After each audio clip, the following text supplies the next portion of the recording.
Okay, so today we're diving deep into a book that honestly you find in some pretty interesting places. Robert Greene's The 48 Laws of Power. Yeah, it's kind of notorious, isn't it? Like you hear about CEOs reading it, celebrities, Mhm. but it's also banned in prisons. Exactly. And what's really caught my eye is how much traction it's getting with younger people now, millennials, Gen Z, trying to figure out the workplace. Well, it taps into that feeling that the world is maybe a bit cutthroat. And that's the core tension, right? It's controversial, teaches manipulation, some Yeah. say, Hmm. so much so that prisons are like, nope, too dangerous, Yeah. gives inmates ideas. Right. But Greed himself argues, look, this isn't necessarily about becoming manipulative. It's about understanding the rules, the unspoken rules, so you don't get crushed, Hmm. to avoid uh, pain and misery, as he puts it. And that's really our goal here for you, the listener. We are definitely not saying go out and be Machiavellian. Well, definitely not. It's more about, okay, let's pull out the important bits, understand the history, but crucially, also get the critiques, the context you need to use this stuff responsibly. Or just defend yourself against it, Yeah. because people are using these tactics. Yeah, absolutely. Think of it like getting the intel on the rules of combat. Green bases this on centuries of history, saying human nature doesn't really change. So these laws, they're tools. Offense, yes, but also defense. You need to know the rules so you don't, like, accidentally break one and pay for it later. Exactly. Yeah. A simple mistake can cost you years. So let's get into the machinery here. Yeah. How does Green say power actually works? He talks about the modern need to seem, well, nice. Right. You have to appear fair and decent. You can't just be openly ruthless anymore. So the game is subtle. It's played behind this friendly mask. He says you need to be, what was it, congenial yet cunning? Democratic yet devious. It's all about that balancing act.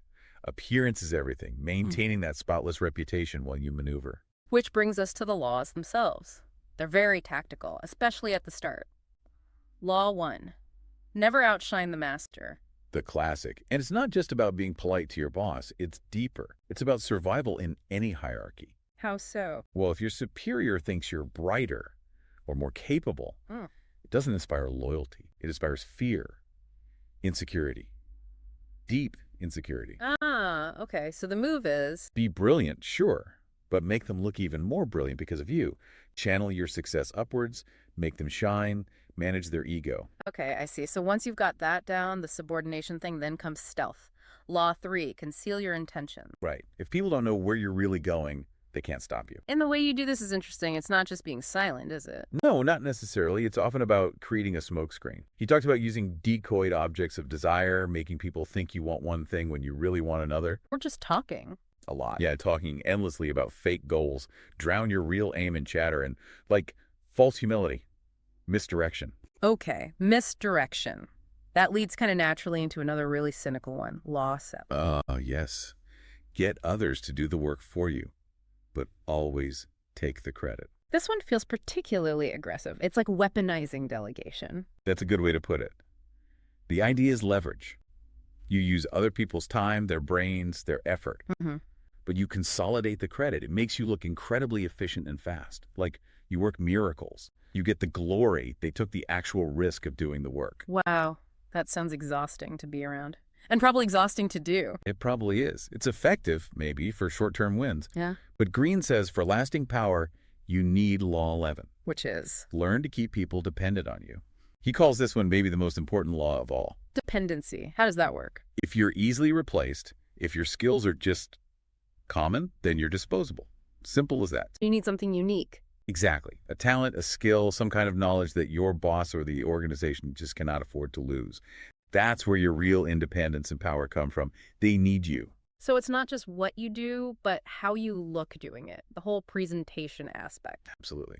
Which brings us to laws like Law 4.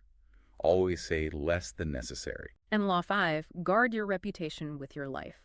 Right. Green really hammers this point. Actions and nonverbal cues speak louder than words. Powerful people, he says, project authority by being a bit vague, a bit mysterious. Saying less makes your words seem heavier. Kind of. It allows Is people it? to project their own ideas onto you. You seem more profound than you might actually be. It's all impression management. Okay, impression management. But this is where we really need to pivot, right? Because applying these laws, it comes at a cost. A huge cost. And we see the book's ideas spreading, like on TikTok and Reddit. People sharing tips on using Law 6, court attention at all costs to land a job, that kind of thing. Which sounds harmless enough on the surface, maybe, but it demands we look at the dark side. Definitely. The ethical problems jump out immediately. Take Law 11 again. Keep people dependent. Using people as tools. Exactly. You're treating them merely as means to your end.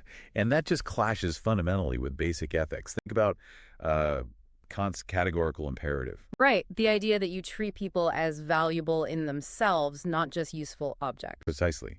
Using people like pawns strips them of their autonomy, their dignity. It's a moral issue, plain and simple. And it's not just the ethics. What about the psychological toll on the person using these laws? Yeah, researchers have flagged this. The book uses a lot of stories, historical anecdotes, Compelling stories, but but not hard data.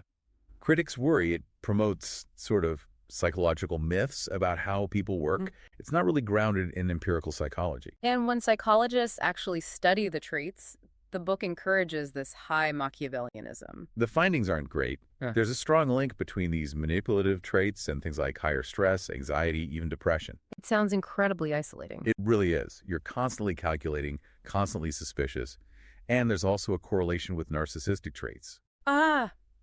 Okay, like the exaggerated self-importance, the lack of empathy. Yeah, which, if you think about it, makes building genuine trusting relationships almost impossible. Long term, anyway. You might win a battle, but you lose the war because you have no real allies left. That's the social cost, too. Imagine if everyone started operating like this. Law 3, hide your intentions. Law 7, take the credit. What happens to trust? It evaporates. Completely. Cooperation goes out the window. Community feeling, forget it. Thinkers like Robert Putnam talked about this decline in social capital. It happens when everyone assumes the worst of each other. It becomes a race to the bottom. We should probably touch on the comparison people always make. Machiavelli's The Prince. Right. Both talk about tough tactics. Law 15 in Greene is crush your enemy. Totally.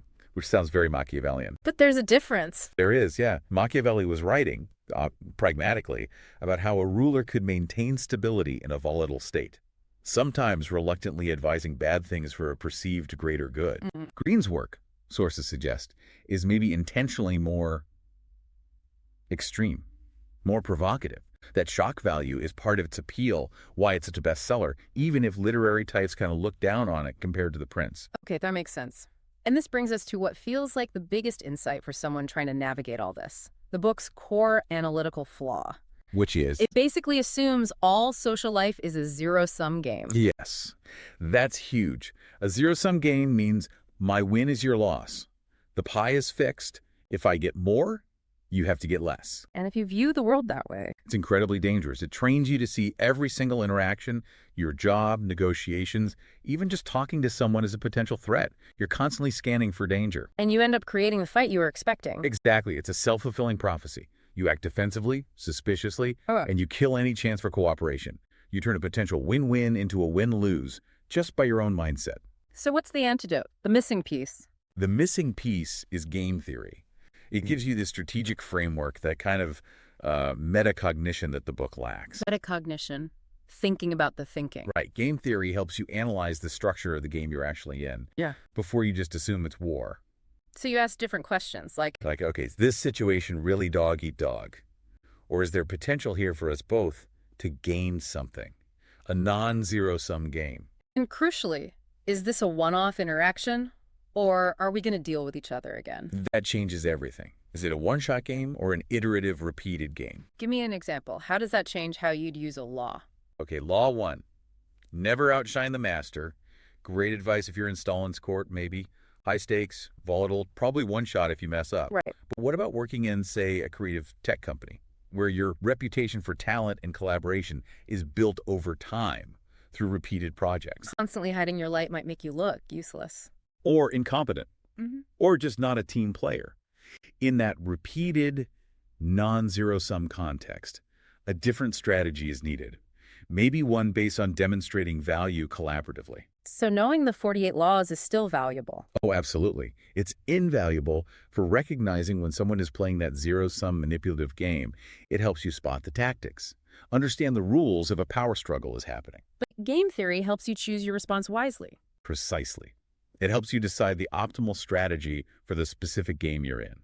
And often in repeated games, which is most of life, most career strategies that involve cooperation, maybe even forgiveness, tend to win out in the long run. You protect yourself without sacrificing your network or your sanity. Exactly. You recognize the dark playbook, but you don't have to play by it exclusively. That feels like the key takeaway then.